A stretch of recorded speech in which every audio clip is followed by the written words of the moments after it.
ഓർത്തു നോക്കൂ, സൈക്കിൾ വാടകയ്ക്ക് എന്ന ബോർഡ് നമ്മുടെ നാട്ടിലെ ഏതെങ്കിലും കുഗ്രാമത്തിൽ ഇപ്പോൾ കാണാനുണ്ടോ? മോട്ടോർ ബൈക്കുകൾ സൈക്കിളുകളുടെ പ്രതാപകാലം അപഹരിച്ചതോടെ ഹീറോയും ഹെർക്കുലീസും ഒക്കെ പടിക്ക് പുറത്തായി. ഇതിനിടയിലും സൈക്കിൾ ഓർമ്മകൾ തിരിച്ചുപിടിക്കാൻ മസ്കത്ത് നടത്തുന്ന നീക്കം ഏറെ ആഹ്ലാദകരമാണ്.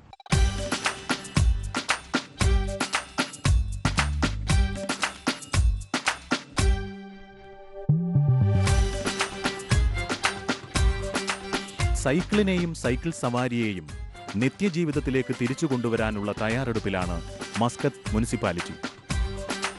നഗരവാസികൾ സായാഹ്ന സവാരിക്കിറങ്ങുന്ന മത്ര കോർണിഷിൽ സൈക്കിൾ വാടകയ്ക്കെന്ന ബോർഡുമായി ആവശ്യക്കാരെ കാത്തിരിക്കുകയാണ് ഒമാൻ തലസ്ഥാന നഗരസഭ.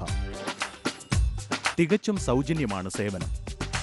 തിരിച്ചറിയൽ കാർഡ് നൽകി ആർക്കും അരമണിക്കൂർ നേരത്തേക്ക് സൈക്കിൾ സ്വന്തമാക്കാം. ഒപ്പം ലഭിക്കുന്ന ഹെൽമറ്റും ധരിച്ച് കോർണിഷിന്റെ നടപ്പാതയിലൂടെ സൈക്കിളിൽ ചുറ്റിയടിക്കാം. ഒമാൻ ബൈക്ക് അഥവാ ഓ ബൈക്ക് എന്ന ഈ പരിപാടിയിലൂടെ ഏറ്റവും പരിസ്ഥിതി സൗഹൃദവും ആരോഗ്യദായകവുമായ വാഹനത്തെ ജനങ്ങളിലേക്ക് തിരിച്ചെത്തിക്കുകയാണ് മുനിസിപ്പാലിറ്റി. ദിവസവും വൈകുന്നേരം 4 മുതൽ രാത്രി 8 വരെയാണ് സൈക്കിൾ സേവനം. 1 മാസം മുമ്പ് ആരംഭിച്ച പദ്ധതിയിൽ ഇതുവരെ 1200 പേർ സൈക്കിൾ ഉപയോഗിച്ചു എന്ന് സംഘാടകനായ ഹുസാം അൽ ലവാത്തി പറയുന്നു. What we do is we're here for 3 months. It's a trial project by Muscat municipality. We finished almost one month and a half, and we have more than 1,200 users. Muscat മുനിസിപ്പാലിറ്റിയും JC Decaux എന്ന വാതിൽപ്പുറ പരസ്യ കമ്പനിയും ചേർന്നാണ് സൗജന്യ cycle സവാരിക്ക് അവസരമൊരുക്കുന്നത്. 3 മാസം പരീക്ഷണാടിസ്ഥാനത്തിൽ സൗജന്യമായി നടപ്പാക്കുന്ന പരിപാടിക്ക് പിന്നീട് പണം ഈടാക്കുമോ എന്നത് വ്യക്തമല്ല.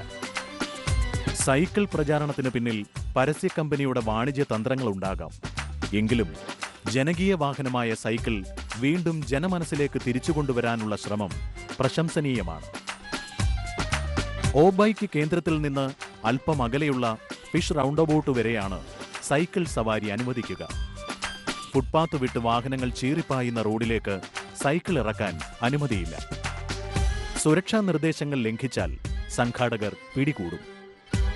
ഗിയർ സംവിധാനമുള്ള 10 ആധുനിക സൈക്കിളുകളാണ് ഇവിടെ സവാരിക്കാരെ കാത്തിരിക്കുന്നത്. പെട്രോളിനു പകരം ഓടിക്കുന്നവരുടെ ശരീരത്തിലെ അനാവശ്യ കൊഴുപ്പ് കത്തിച്ച് മുന്നോട്ട് കുതിക്കുന്ന സൈക്കിളുകൾ അന്തരീക്ഷത്തെ മലിനമാക്കുന്ന ഒന്നും പുറത്തേക്ക് വമിപ്പിക്കുന്നില്ല. നിർത്തിയിടാൻ വലിയ പാർക്കിംഗ് കേന്ദ്രങ്ങൾ വേണ്ട. ഗതാഗത കുരുക്കുണ്ടാക്കില്ല. ശബ്ദമലിനീകരണവുമില്ല. അങ്ങനെ സൈക്കിളിന്റെ ഗുണഫലങ്ങൾ സംഘാടകർ വിശദീകരിച്ചു തീരുന്നില്ല. പെട്രോളിന് താരതമ്യേന ഏറ്റവും വില കുറഞ്ഞ നാട്ടിലാണ് സൈക്കിൾ തിരിച്ചുപിടിക്കാനുള്ള ഈ ബോധവൽക്കരണം. ഇന്ധനവില കമ്പനികൾക്ക് തോന്നും പോലെ മാറിമറിയുന്ന നമ്മുടെ നാട്ടിൽ സൈക്കിൾ സവാരി തിരിച്ചുപിടിക്കാനുള്ള യജ്ഞം എന്നേ തുടങ്ങേണ്ടിയിരിക്കുന്നു. ഭൂകമ്പം പോലെ നൊടിയിട കൊണ്ട് എല്ലാം തകർത്തെറിയും ജീവിതത്തിലെ ചില ദുരനുഭവങ്ങൾ. പ്രവാസ ലോകത്ത് ദുരിതങ്ങളുടെ സങ്കടക്കടലാണ് വിധിയും കാലവും ചിലർക്കായി കരുതി വെക്കുക. ദേശാതിർത്തികൾക്കിപ്പുറം സ്വത്വം നഷ്ടമായ നൂർ ഖലീഫ എന്ന ഇന്തോനേഷ്യൻ മാതാവിൻ്റെ